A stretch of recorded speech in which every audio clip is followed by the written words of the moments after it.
fact that you care about it is indicative that there is a public change happening. There's a groundswell happening.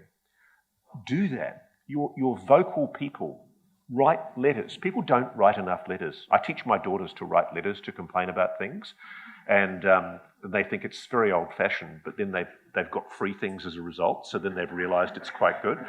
So I'm a firm believer in writing a bolshy letter. And it really does matter. If you write to the head of the ABC and say, why aren't you guys covering this issue? It's time, really, truly, if you want coverage of this issue, tell them.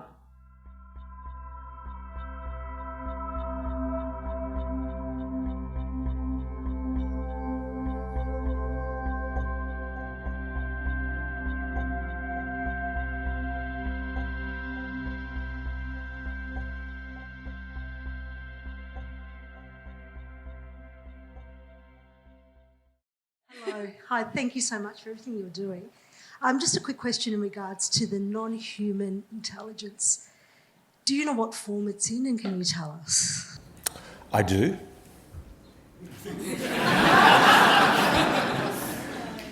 Well, at least I do know what I've been told, and I'm sorry I can't go there at the moment. I'm working on further revelations to come out very soon. I promise you that when I'm able to talk about that, I will. It's for a very, very good reason. It's to protect largely sources and methods who are helping me, and you'll see why soon. So just in terms of the craft then, can I ask, are the people that have the craft, are they familiar with what the craft is made out of? That's a really good question. There's two schools of thought. Like, for example, Dr. Eric Davis has said over many years, he's said that they haven't actually found out very much at all. So basically the thing that interests me is I've heard different stories. I have just a gut instinct that we're being fed a bullshit line by a disinformation campaign in the American government, that they know that there's going to have to be an admission of a non-human intelligence, and that what they want to do is leave the general public with the impression that they really haven't been able to do very much with this technology at all, and there's been no breakthroughs, and we really don't know a lot about these craft. Now, I don't have any basis for saying that I think they have had breakthroughs, other than a few data points where I think maybe they have, and one of the interesting data points is the one that I write about in my book, where a woman, and I can now talk about, Annie Farinaccio, was up in Northwest Cape. She was coming out late from the American base at the time in, I think, 1990, 1991, and she was given a lift home by two federal police who were responsible for security at the Northwest Cape base. And she and the federal police witnessed a gigantic triangular craft hovering over their vehicle. Indisputable that it happened, because many reasons to believe why it actually happened. And what was interesting is not so much the actual incident, which is fascinating in itself, but the American reaction. Because she knew every American in that little town of Exmouth in Northwest Cape, way up in the Northwest Cape coast of Australia. But 3 or 4 days later, she was literally summoned to a secret facility inside the base and questioned at length over several hours by a lot of Americans who had clearly come in from somewhere else. And there was a deliberate effort to try and shut her up and intimidate her from revealing what she knew and what she saw. And it's something that she told her family about at the time. The police were obviously there, the Australian officials. And it's never been explained what the Americans were up to in that base. But I still have a gut feeling that what we might eventually find is that Australia might have been used for testing something. That's my gut. That's what I'm working on at the moment, as a working hypothesis. But officially, the position that's being expounded by a lot of the public commentators, like Dr. Eric Davis, for example, is that we haven't had major breakthroughs. That essentially the technology has defeated us. And I'm not sure that I buy that, but either way, what's fascinating is that indisputably we are, I believe, in possession, or they are, in possession of non-human technology and biologics, whatever that means. Thanks, Ross. There's been a couple of questions that go to the timeline of all of this. So December 2017, the New York Times article, Lua Elizondo mentioned something that, if you don't have a hobby, get one for 5 years, and then when you come back, all of this will be out. You've got outspoken figures like John Ramirez saying 2027 rings a bell. Tom DeLonge has been talking about it. Then you've got Diana Pasulka and Jacques Vallée saying something along the lines of, the more you become aware of the phenomenon, the more the phenomenon becomes aware of you. This is in the Passport to Magnolia and also the American Cosmic book. So are you aware of any specific timeline? There are people who've talked to me about timelines, impending catastrophes, apocalypses, geological upheavals, wars, but they all contradict each other. I've never received determinative corroborative evidence, which is what somebody like me looks for to make a determinative conclusion. I've heard a multitude of dates between 2026 and 2036. I don't know if any of it's true. One of the hypotheses that a number of people in the intelligence community in the United States have pushed on me very strongly is a future human hypothesis, that part of the phenomenon that we're talking about might actually be future humans. And that I know there's a chap called Michael Masters, who's an associate professor in the States, and he pushes the line that the greys, which may or may not be a species we're talking about here, the big heads, big eyes, small nose, no ears, that sort of thing. He pushes the theory that the greys are essentially a hyper-evolved form of human being. And it's quite a compelling, interesting evolutionary argument, what we'd look like in 10,000 years in the future. But to be honest with you, I haven't been able to reach a conclusion. One of the problems for me as a journalist is there's some pretty wild shit out there, I hear a lot of contradictory stuff.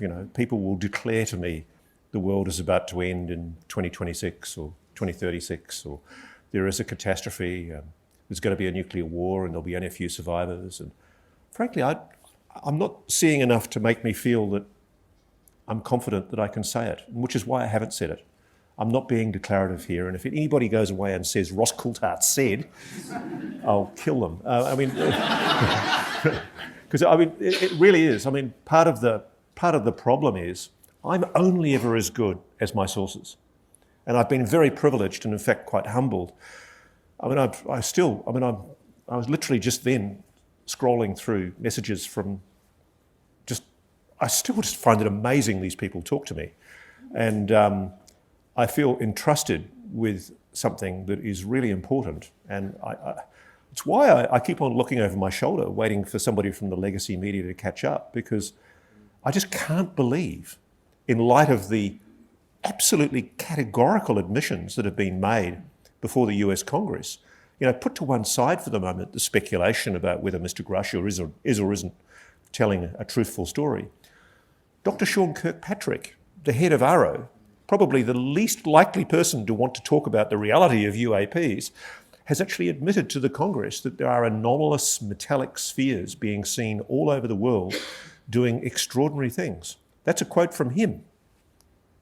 I just don't get why, at the moment, there is such a degree of incontrovertible evidence, despite what the debunkers like dear old Mick West, Seagull guy, say. There really is a high degree of evidence, admissions made to the Congress by people like Scott Bray and Ron Moultrie, that yes, there is a phenomenon that we can't explain. It displays the 5 observables. It's doing hypersonic velocity. It's doing instantaneous velocity, going from 0 to 10,000 kilometres an hour in an instant. It's transmedium. It's stealthy. And most important of all, it's got positive lift.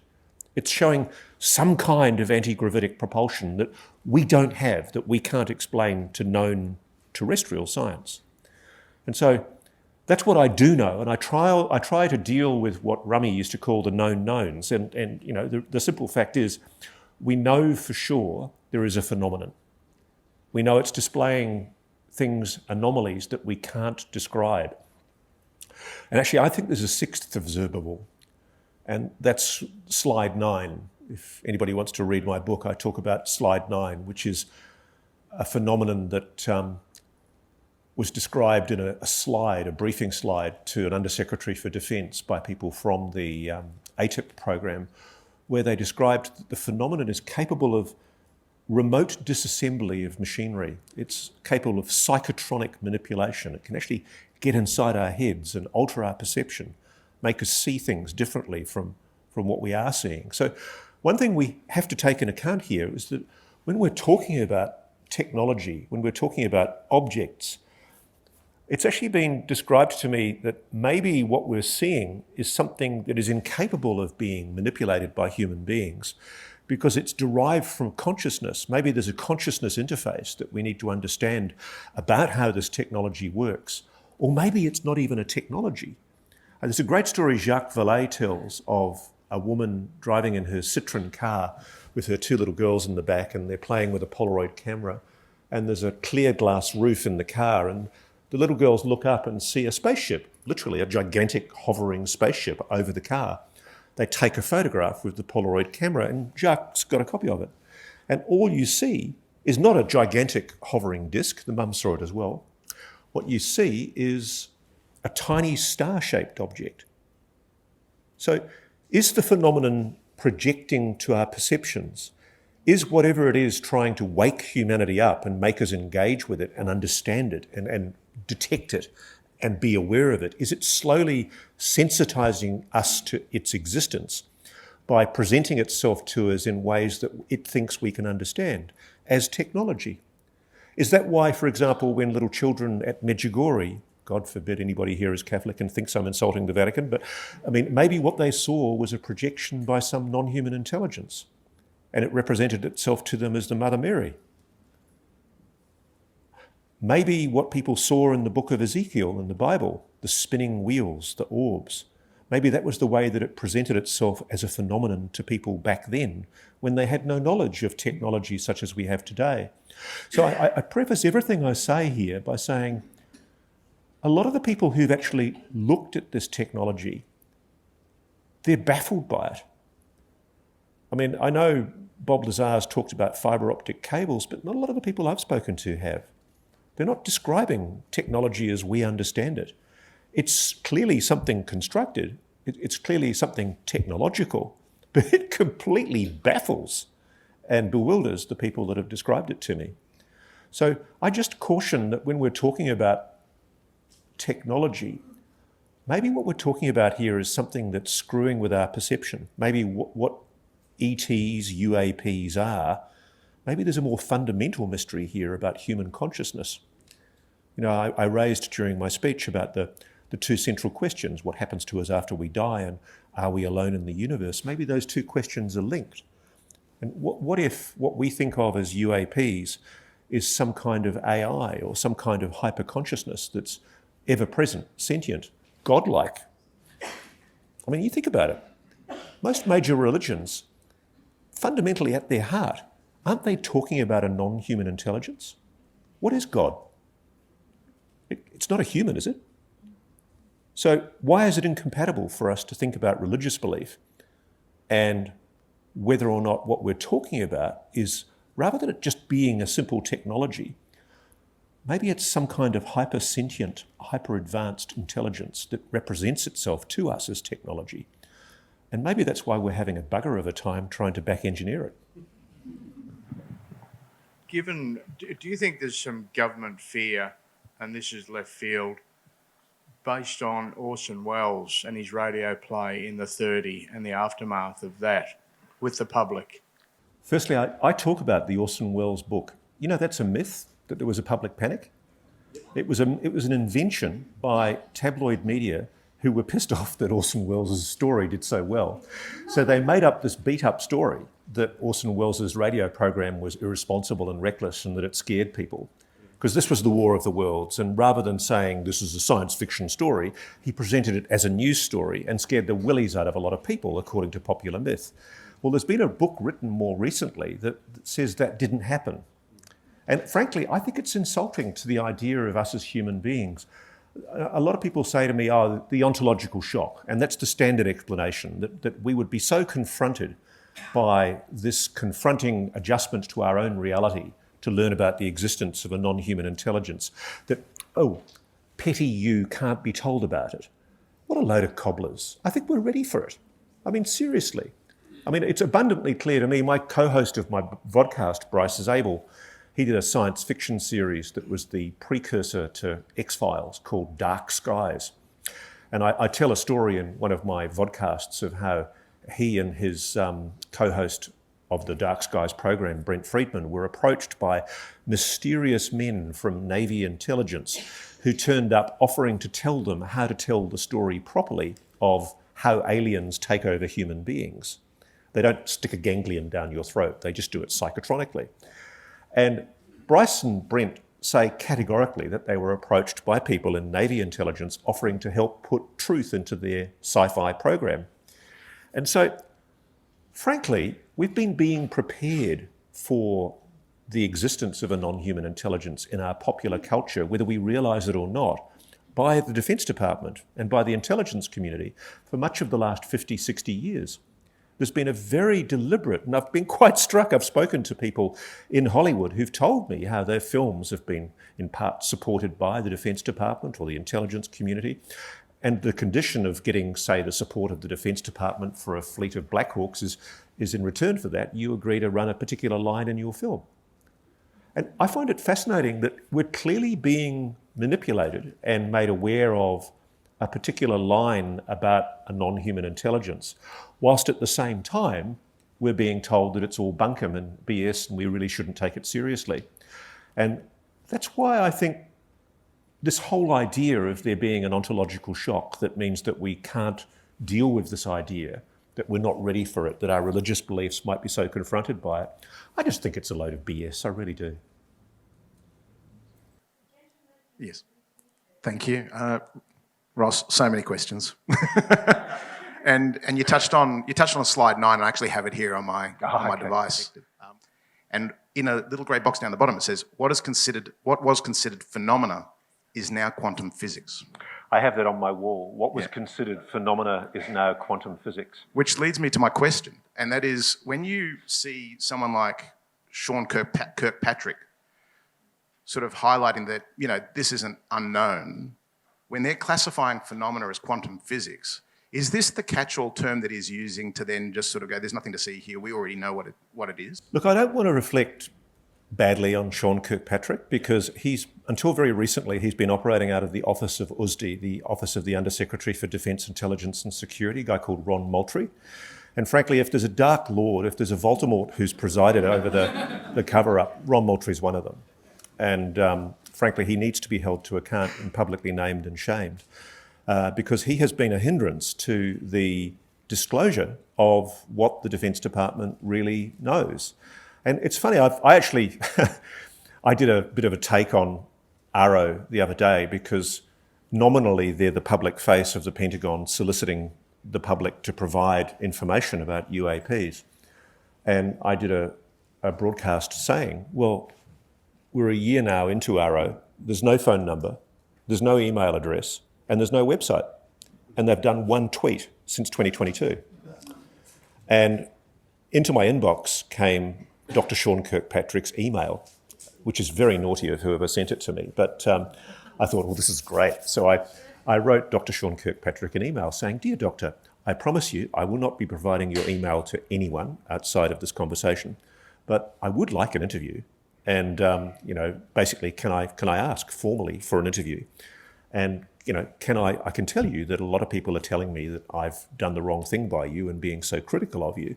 And I'd quite like to get your side of the story. Are you being hindered from doing your investigations? Because a number of people from the Defence Department of the US had said to me, you're being too hard on Kirkpatrick. He's a good guy. And even politicians like Senator Kirsten Gillibrand have said publicly that they want to give him a chance. And the view is that he's being restrained by dark forces in the Pentagon who are stopping him from getting the resources he needs and the staff he needs, and most importantly, the Title 10 and Title 50 authorities he needs to even begin to inquire into this stuff. Because David Grush, before Kirkpatrick went to ARRO and became the boss of ARRO, the precursor institution for that was the UAP task force. And David worked on that UAP task force. He's the guy, this is why this is so much fun, he's the guy who the Pentagon appointed to do the proactive investigations to find out the truth. And nobody ever really expected him to do it, but he did. And he found, like, one of the things he actually described to me was he actually went to the canteen and he sat down and he was totally sceptical, and he said to one of his friends, "Oh God, you're not going to believe this. I've been asked to do the UAP task force work, and I'm the lead from NGA." And I think he actually said to his friend what a load of bullshit it was, and his friend sort of looked down in his coffee and went, "Actually, it's not bullshit." And that was the breakthrough for him. And then he realised, and this is the fascinating thing, if you don't have what's called Title 10 or Title 50 authority, the full access to the programs that he was read into, Dave's read into, i.e. he's security briefed for, over 2,000 special access programs. There are a few people in the US intelligence community who are more highly cleared than him. In fact, I noticed the other day General Mark Milley, who's the chairman of the Joint Chiefs of Staff, right? He's the guy that when the Russians attack and the missiles are flying across from Russia towards America, he's the guy who picks up the phone and says, "Mr. President, we're under attack. What do you want us to do?"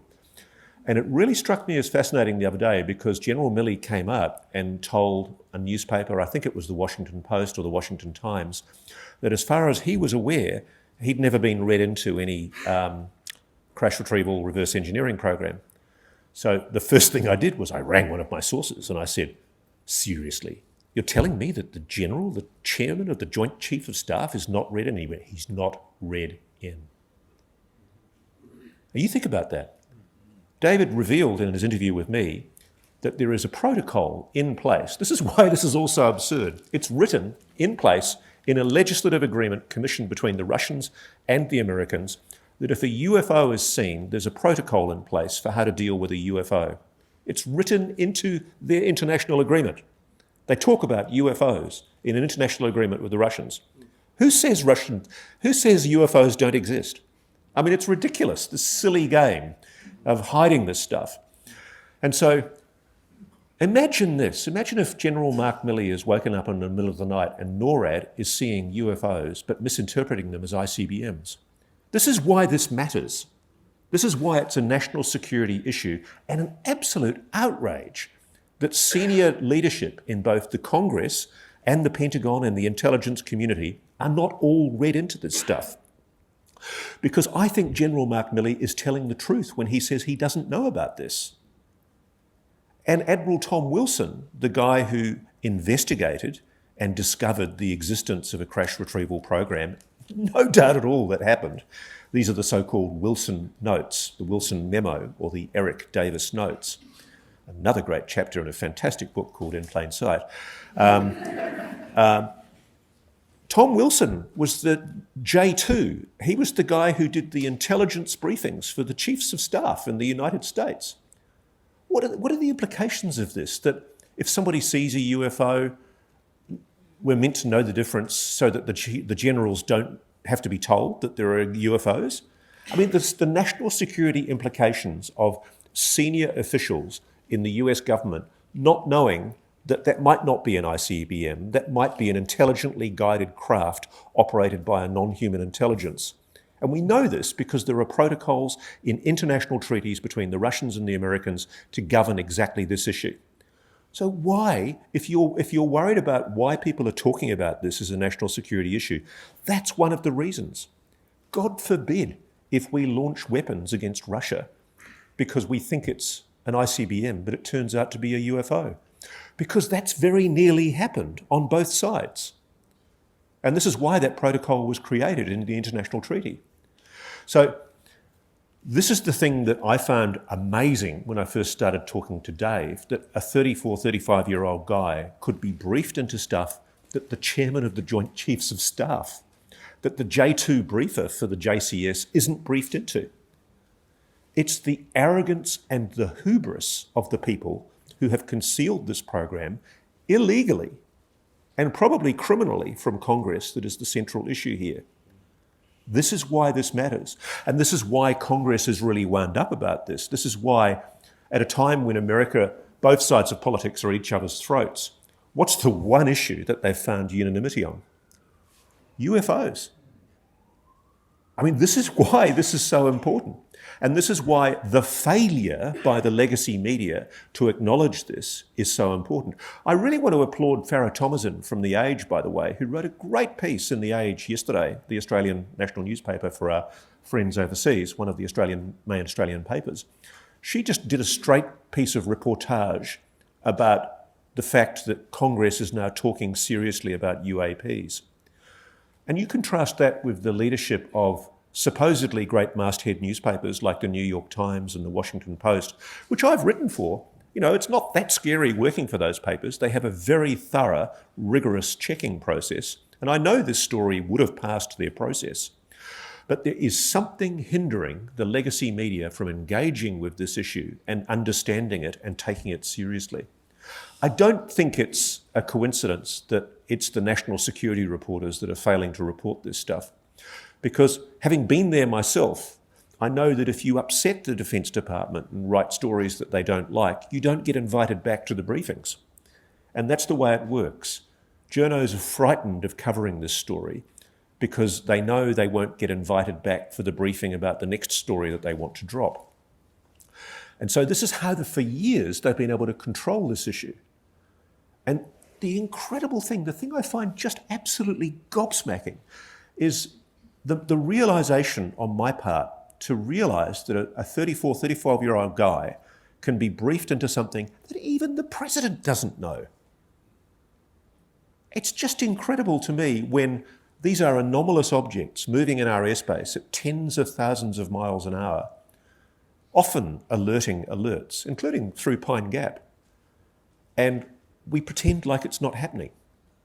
And yet, one of the things I lie in bed and worry about, because of things I know, is the incredible risk that we might have an accidental nuclear war because we think that something is a Russian attack or a Chinese attack or a Korean attack, when it's in fact a non-human intelligence manoeuvring in our atmosphere. It's that real. There was a second part to my question, and that was, given that this is an admission by ATIP that these things exist, why are people like Burchett and Luna and AOC, if she wants to get involved, following a very clear admission that there's been these sorts of interactions in their military bases, given that this is now on a slide from their government department? I don't understand why they're not following that.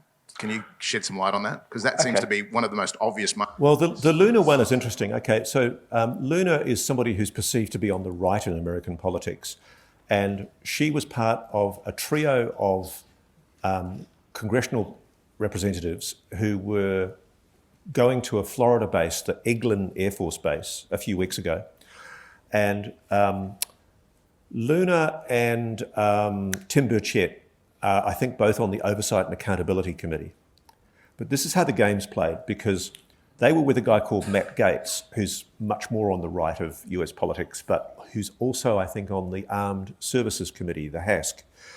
And they had been approached, they tell me, by US Air Force pilots who wanted to talk to them and show them videos of shocking stuff. I've seen some of these videos. Shocking stuff of objects engaging with their jet fighter aircraft.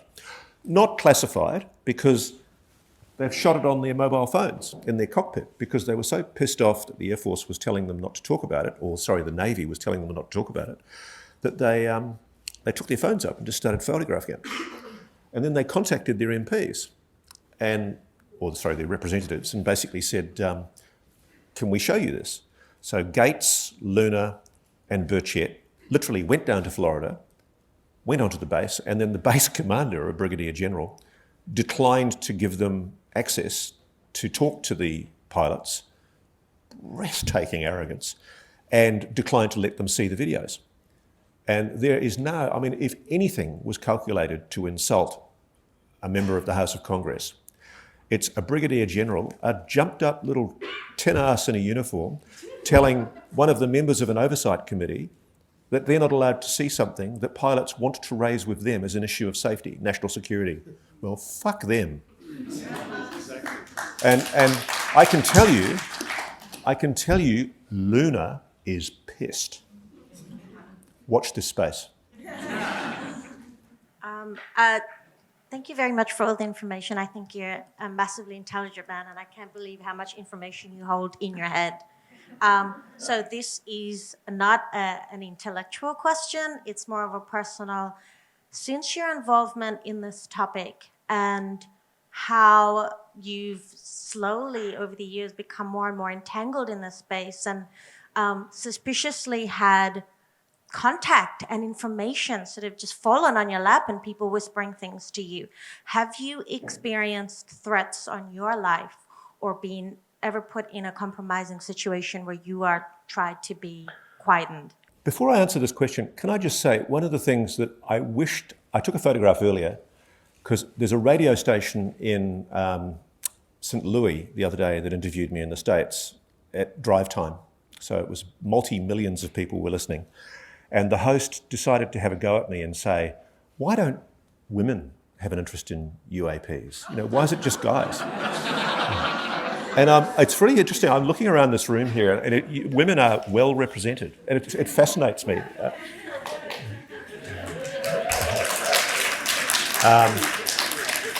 So I haven't been threatened at all, but I take the view that it's more David that they would try and kill. And I mean that in all seriousness. I lie in bed at night and worry about David and other sources of mine who, there are people who have committed horrible crimes. I'm no doubt people have committed terrible crimes, not just breaches of the law, crimes in concealing this incredible secret. And I think truth will eventually out. I don't think it's going to happen as quickly as we expect. Congress isn't as powerful as you'd think. They're as intimidated by the Pentagon and the intelligence community as the newspapers and the general public are. They're enormously powerful. I mean, when Eisenhower made that speech about how there's a new threat posed by the military-industrial complex, a lot of people have told me that he was talking about UAPs. And it's really interesting because I've spoken to Congress people and senators, and they're adamant that they want to get to the bottom of this. And they are a little nervous. You know, they're worried for their sources. David, I can't talk about the reprisals and the harassment that he suffered, but I care about it because it's an absolute disgrace the way he's been treated. And there are other people behind the scenes who I talk to, and if you knew the efforts that I go to protect their anonymity and make sure that I'm not jeopardising them, I mean, I would happily go to jail to protect a source. It's no issue as a journalist. You're under a legal obligation or an ethical obligation to do that. There are people who are sticking their necks out on this, and it's not me I'm worried about. I don't want to sound complacent about it. Please don't tell my wife, but there is a degree of danger, you know. But no, funnily enough, I think the scaredest I've ever been in a story was when, oddly enough, I was upsetting the police about something in Australia. And one of my sources said to me, yeah, it's not the bikies you need to worry about, it's the bloody cops, they'll fix your brakes, you know. And I remember being quite scared about that. That's the one time in my career where I felt threatened. But in this case, I'll tell you honestly, I'm genuinely, I sense a paradigm shift in Washington. I've been very, very privileged. I talk multiple times a day to people in very high leadership positions in the intelligence and defence community. They want this out. But it's by no means a done deal. I mean, at the moment, we're talking about the possibility that there's going to be a public hearing in September. And, you know, there are some Congress people talking about it. And there's talk that Senator Gillibrand might hold a hearing in one of the Senate subcommittees, maybe the counter-terrorism subcommittee. But she's got to get the numbers. And I'm not 100% sure that that's going to happen because there is a massive pushback right now. There are lobbyists going around from the Pentagon and the intelligence community suggesting that this should all go back in a box. And I'm sure there are discreet lunches being held with senior leadership in the Democrat and Republican Party suggesting that, you know, maybe it might be a good idea to sort of quietly put this back in a box for a few more years. It's not a good time.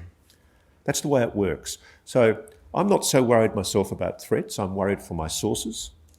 It would be very easy to have something happen to somebody like David. He could just have an accident.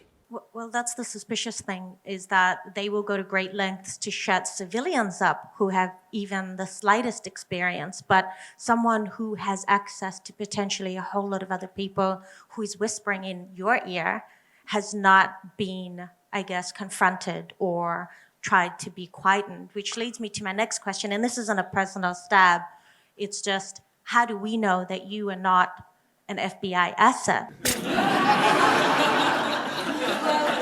It's funny, like there's a... You know, Yeah. as the introduction mentioned, Yeah. you are the perfect candidate. Yeah, it's really funny. A few years ago when I was at 60 Minutes, one of the great mysteries in Australia was what happened to a guy called Michael Hand, who was the principal of the Nugan Hand Bank, which was a dirty bank that the CIA set up in Australia to essentially wash drug money. And it's just amazing to me. I remember as a young journalist, I read about Nugan Hand, and there was a guy called John Quitney wrote a book about it from the States. And he talked about how Frank Nugan ended up dead in very suspicious circumstances in his Mercedes on a road near Lithgow. And Michael Hand had just disappeared. And when I was at 60 Minutes, there was a guy called Peter Bett, who's a fantastic researcher, filmmaker, and he contacted me out of the blue, and he'd found Michael Hand.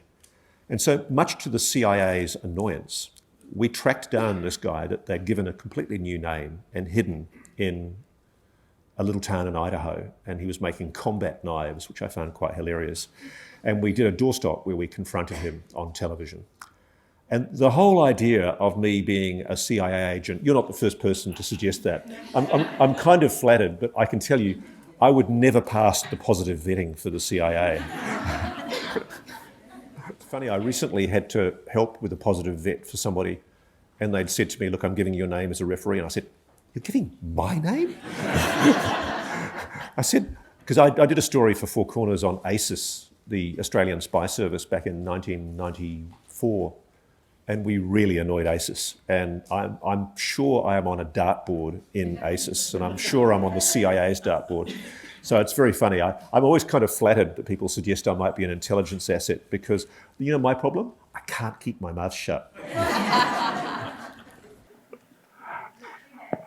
Russ, as a childhood experiencer, I won't go into my story, but you touched on the aspect of consciousness being a really big thing.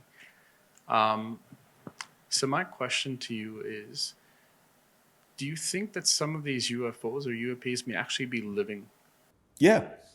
In fact, Dr. Eric Davis has actually postulated in one paper I read recently that stars might even be sentient, that we have a complete misunderstanding of the nature of the universe, that what we think of as consciousness is not confined to, you know, a human living organism.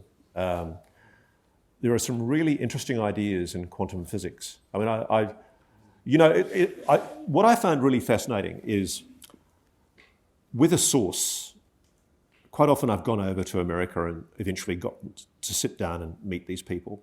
And there's always this moment where we move from practical stuff like spaceships and little green men, you know, people from the planet Zug. And then there's this kind of moment when they lean across the table and they start talking about the woo. And for years, I just went, no, I'm not going there, because nobody believed me. And in fact, I've kept a lot of the woo out of my book. You know, I go into slide 9 in my book because it's just incredible that they wrote that. And to this day, I find it amazing that on the one hand, you can have the Pentagon saying, you know, we don't know much about UFOs, absolutely nothing at all. We know no credible evidence. But by the way, we do know that they can remotely disassemble our nuclear missiles, and we do know that they can psychotronically manipulate human perception. How the hell do we know that? I mean, duh. I mean, seriously, that's my problem. So yeah, I mean, I think there's a consciousness story behind all of this, and I'm very early in my trying to understand it. I'll be honest with you, my friend. When I first started doing the UAP work, I would get a lot of calls from people saying they'd been abducted, saying that they'd had experiences on craft. And I freely admit, I just put it into the back of my head and went, just crazy stuff. And then I've had conversations with people who tell me you cannot ignore this phenomenon. And I'm not saying what I think about it. I just don't know. And the problem with the abduction phenomenon, I spoke to a lovely woman called Melinda Leslie, who's quite well known to ufology. And Melinda told me that she was in her house and she had an abduction experience, and that literally her flatmate saw a flash of light from the bedroom and she disappeared. And then there was a flash of light later in the night and she'd come back. And so she told me the name of this flatmate, and boy, I must have scoured America for this flatmate. I just could not find her. And that's the sort of thing I try and do. I try and verify. So I was trying to find a corroborative witness, somebody who could say, yeah, I was talking to Melinda 5 minutes earlier and she was there and she wasn't going anywhere. And 5 minutes later, she wasn't there and I don't know where she went. And I couldn't find that. And so that's the kind of evidence somebody like me looks for to corroborate the abduction phenomenon. At least with people who talk about technology, they can say, yeah, I've touched that technology, I've seen it. Matt Koberts told me, the former head of research and development for the US Navy, he told me he'd been taken to Wright-Patterson Air Force Base and shown what he thinks was probably non-human technology. And he looked at it and examined it under a microscope, and he could tell me that it wasn't something that could be explained terrestrially. But the problem I have is it's not that I don't want to investigate the phenomenon of experiences and abductees, but I don't know how. I wish somebody had come and take me aboard. I'd love to go. Somebody asked me at lunch, if they did approach you, the non-human intelligences, what would you do? I'd say, I'd get a bloody interview, of course.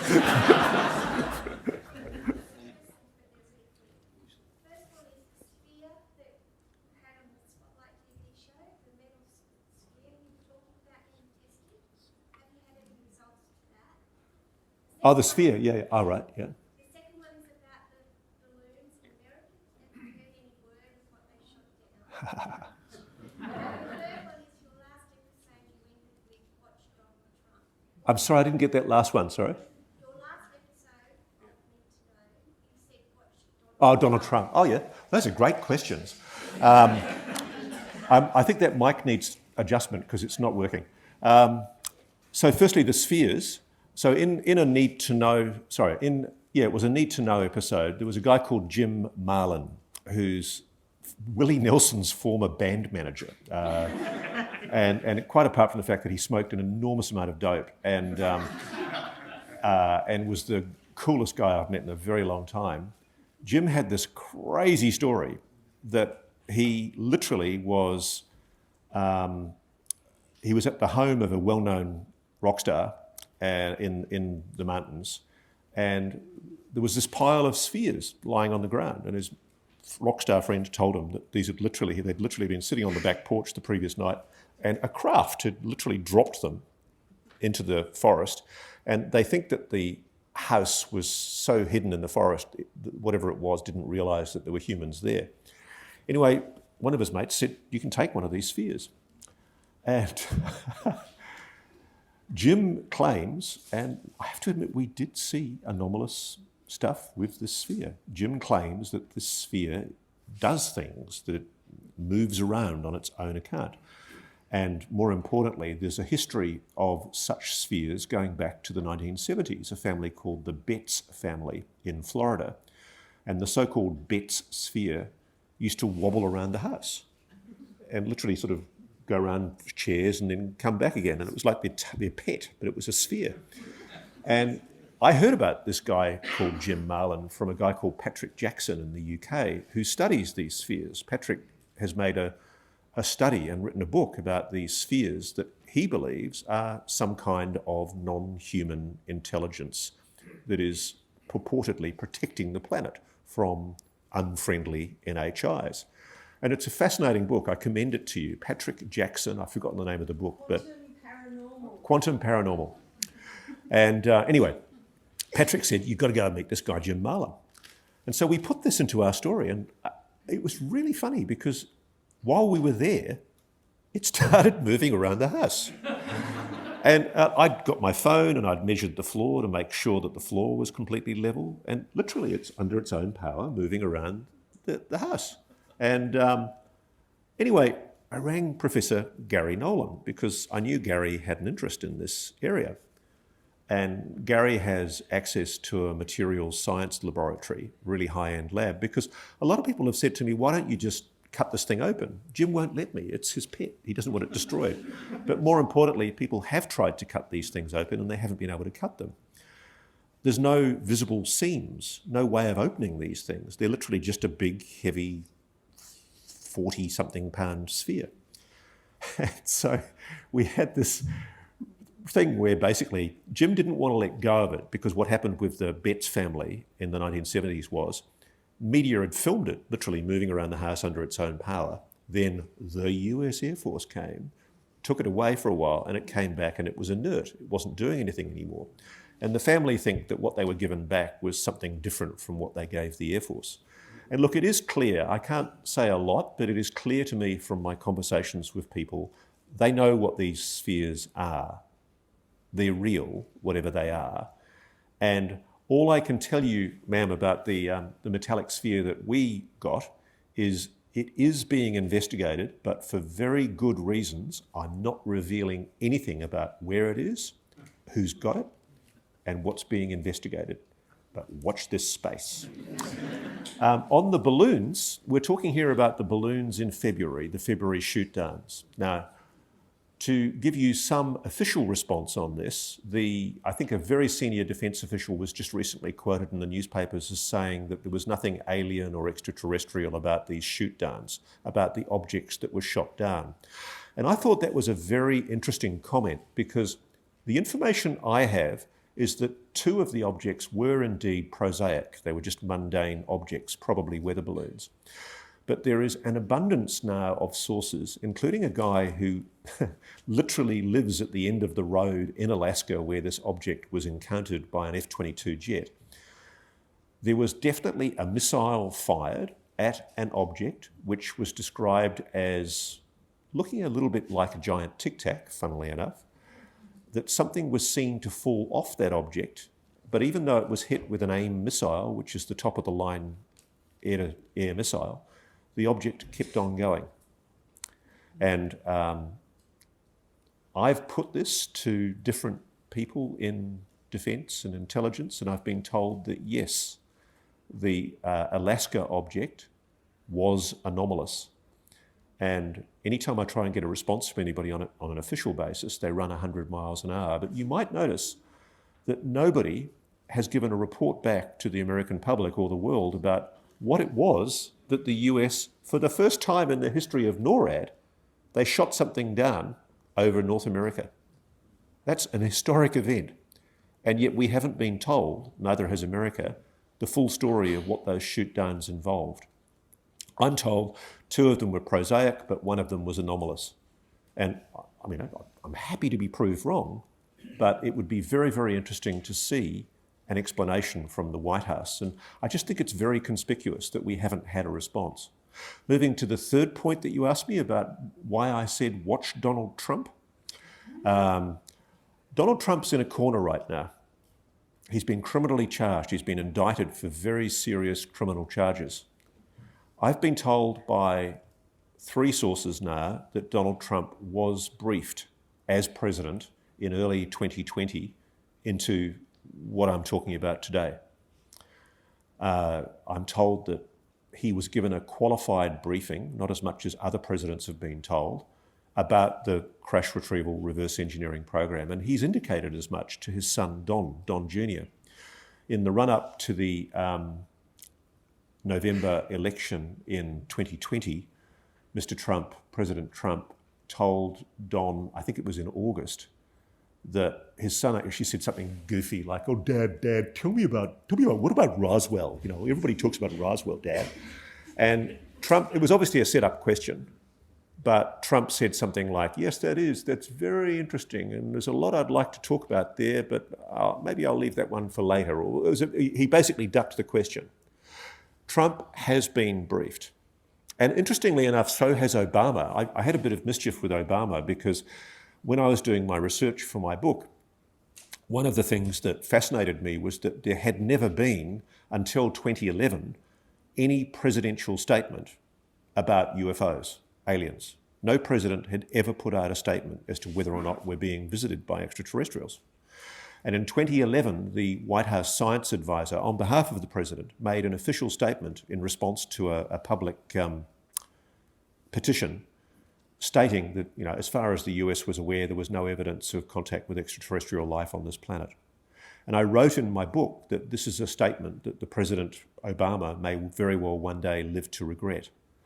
And I don't think I was responsible for this, but I'm told President Obama, after he was president, asked for a briefing.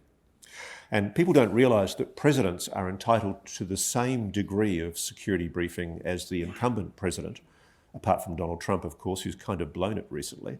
But President Obama apparently was given a full briefing. And if you look, you can actually watch a documentary on my Spotlight Channel 7 YouTube channel where I talk about this. There's been a distinct change from the time when he was president. Obama was just making fun of the whole idea of aliens. And more recently, in the last couple of years, he's pretty much said there is definitely something to it, and he can't talk about it. In fact, there's a very revealing moment where, I've forgotten who the comedian is, but he actually pushes Obama, and President Obama says, "I just can't talk about it." And it's quite a serious moment. And again, this is what really annoys me. I'm a journo. I work on instinct, and you get a smell for a story. This one stinks. And it's the lack of curiosity by the mainstream media. It's just lame. It's actually really sad. What's going on in media that we've lost our hunger for a good yarn? Because this is a ball terror. It's fascinating.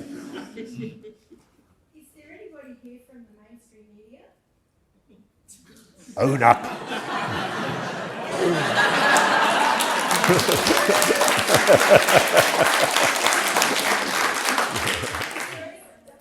Why don't we get one of the interstate people to ask a question? It seems fair if you've come all that way. Are you from interstate, sir? Obviously, being an experiencer can be pretty lonely, and I imagine being a journo studying this topic can be even lonelier. And I think for everyone here would agree with me in commending you for putting your career on the roulette wheel and spinning it. You must have been mad. Yeah. So thanks very much for that, because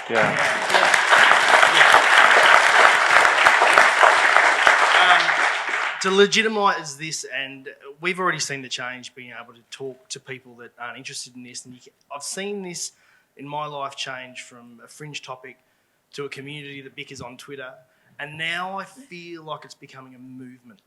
And my question to you, Ross, is how can we as a community band together? What can we do, A, to get this country on track and get the topic being spoken about? Like, what can we really do? What we're doing here. I mean, it's funny. I really endorse what you're saying. It's so important.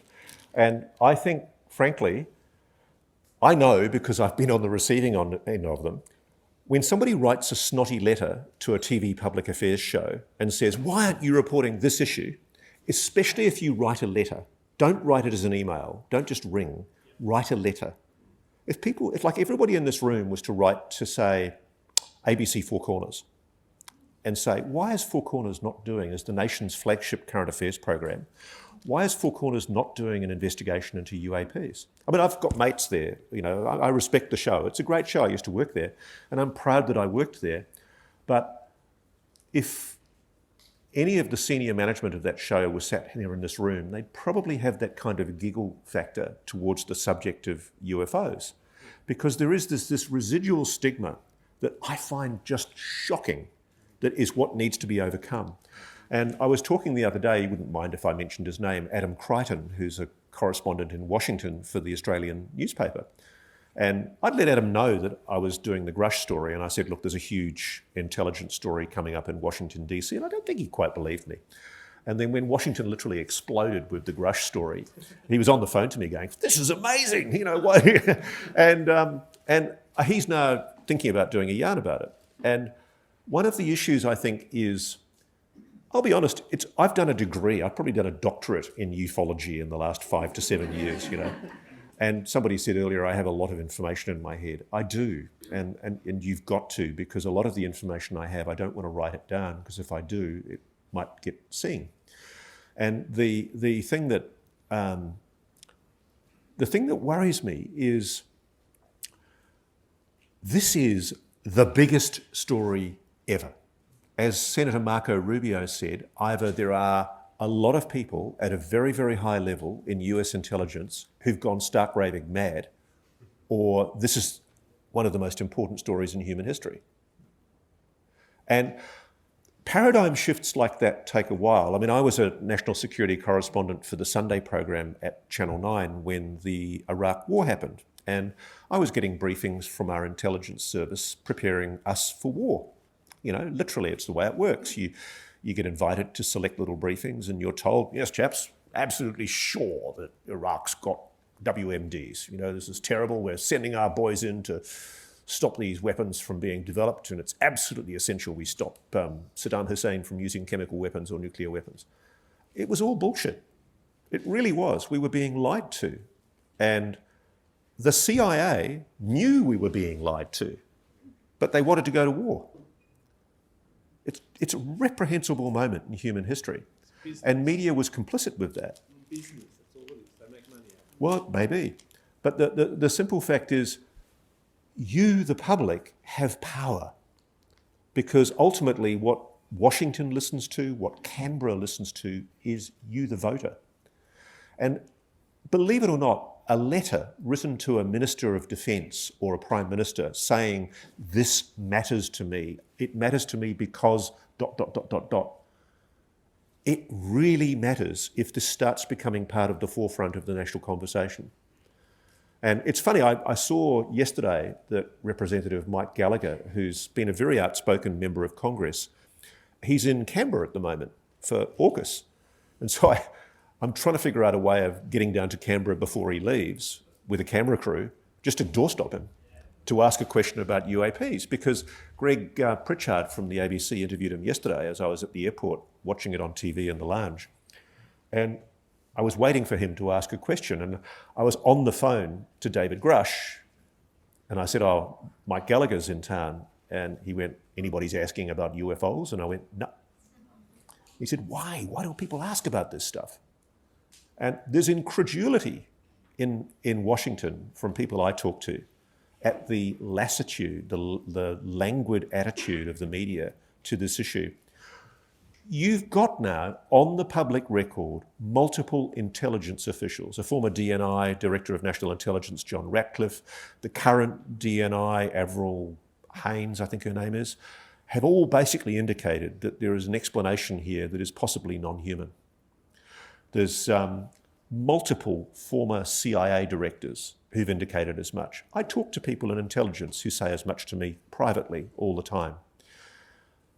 It's real, guys. And at the moment, there's this kind of catch-up happening in mainstream media where the media's gone, ha ha ha, isn't this funny? And nobody's laughing. It's really interesting. They're taking the piss. The New York Times, Washington Post did these terrible op-ed pieces where they just took the piss. Nobody's laughing. And senators, I can tell you, were quite annoyed by those two major newspapers because they completely failed to engage with the evidence. Because as I said in my speech, the evidence is there if you care to look.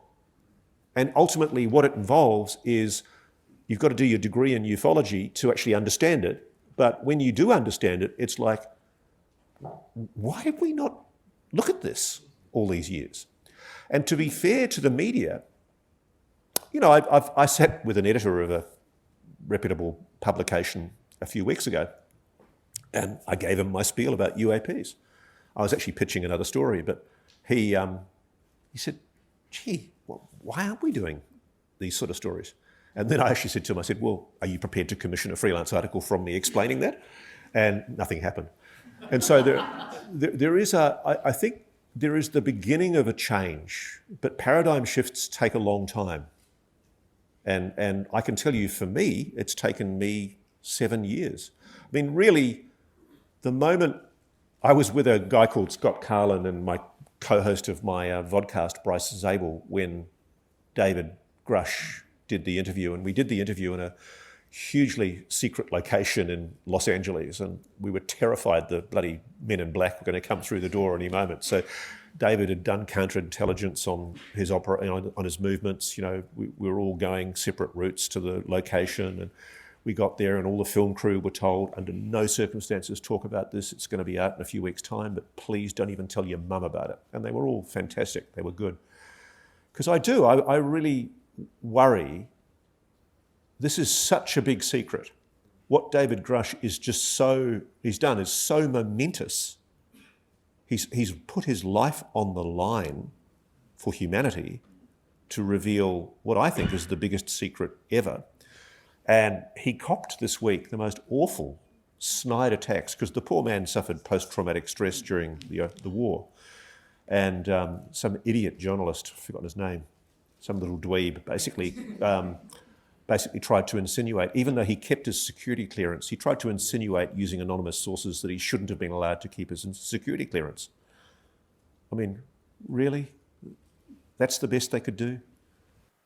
The next question I have, and that leads perfectly into that, is that it's amazing to us how you have brought it to the stage and how you've come from nowhere, and you're clearly adored. You've become a meme on Twitter. I saw you was breaking a rant this morning with a mustache. My wife is really embarrassed that apparently there's a meme for me saying "fuck 'em." No, it was you. It's lovely.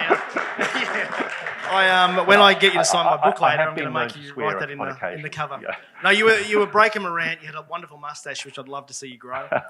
But the question that I have, the last question before I hand off, is: I feel like you have, at great personal risk, done so much for so many people you've never met.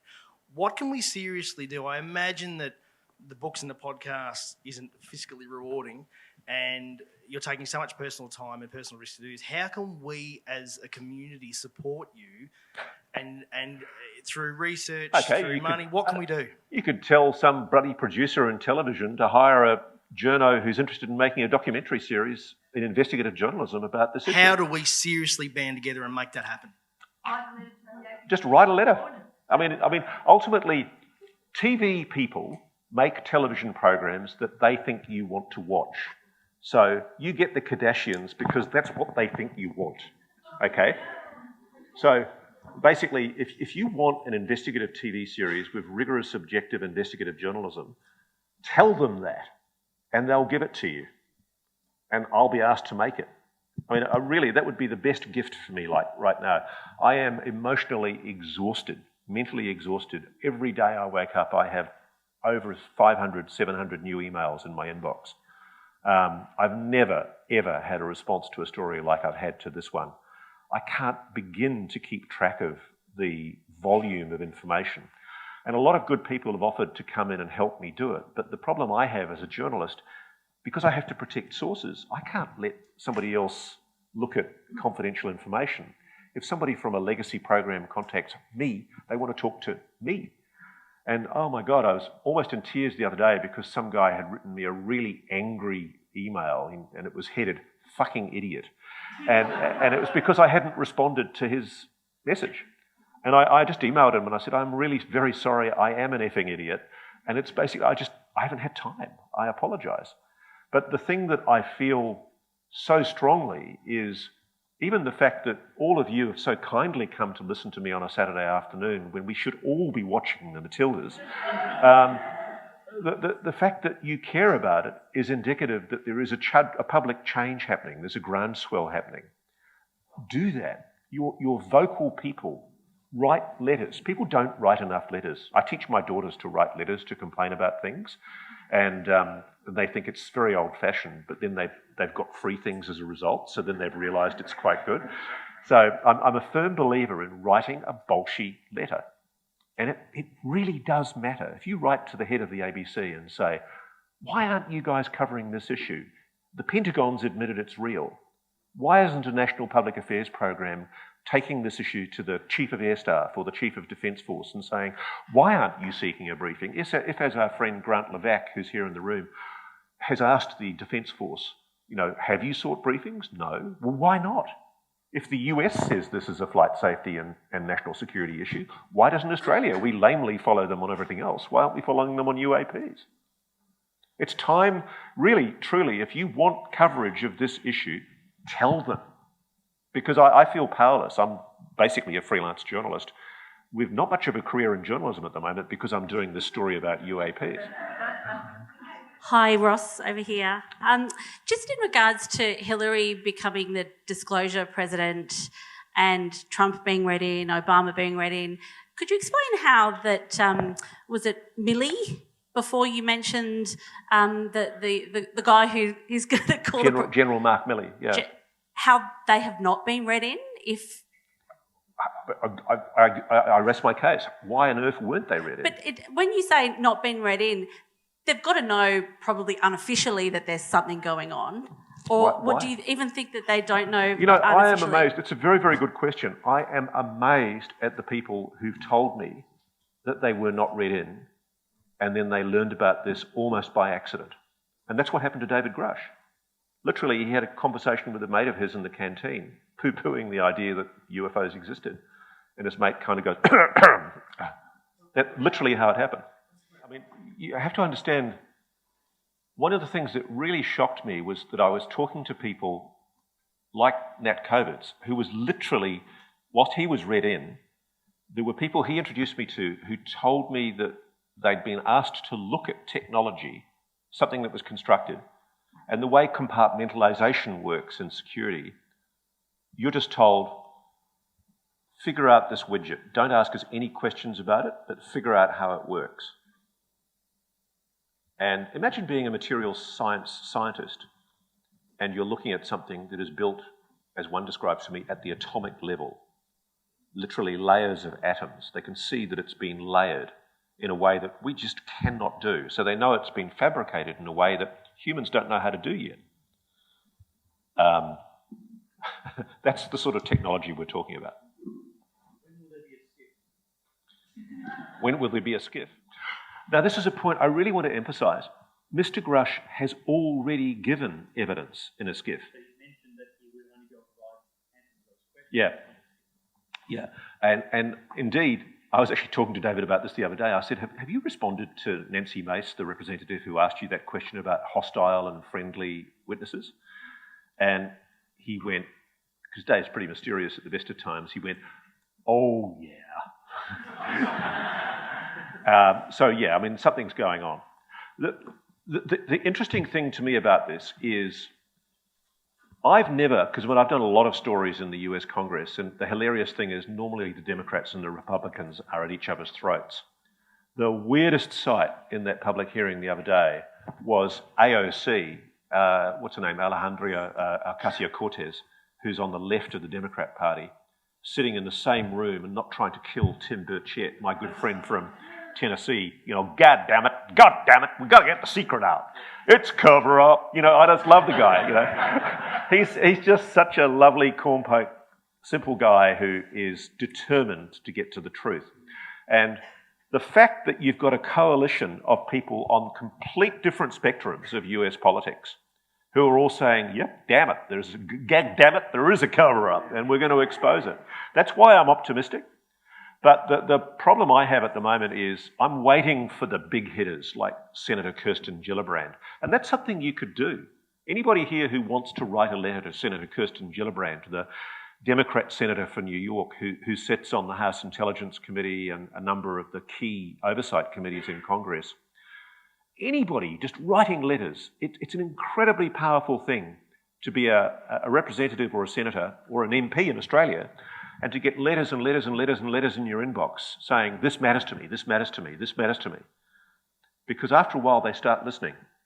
And at the moment, we've got a really interesting situation in Congress where I've been in the weird situation where I've spoken to staffers, or indeed in one case to a senator, and they're asking my opinion about what they should do about a public hearing. Well, I'm going, of course you should have a public hearing. I said, people want to hear the truth. And they're going, yeah, but I don't know if we can get the numbers. You know, it's all about numbers. It's all about getting the support.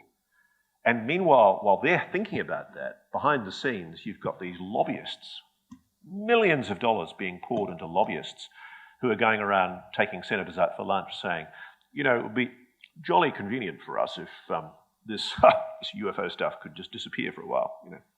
That's the way it works in Washington. You know, you take them out for a lunch in K Street and everybody forgets about it for a while. And there's a fear in Congress that the public isn't that worked up about it. I freely admit when we broadcast Dave Grush's interview, I didn't expect the world to change. But I remember all of us who were sitting in the room when that interview happened, we had all of us had a sense that history had just happened. It was like, holy shit, do you feel what I feel? It was like one of those incredible moments where you think, did he just say what? Because there are things that David's expanded upon in the interview that I'm saving for later, which are even more mind-blowing than we've put to air so far. And we're just saving the good bits for last. God forbid. Wow. I want to say thank you to Ross for taking the time out to travel. Thank you.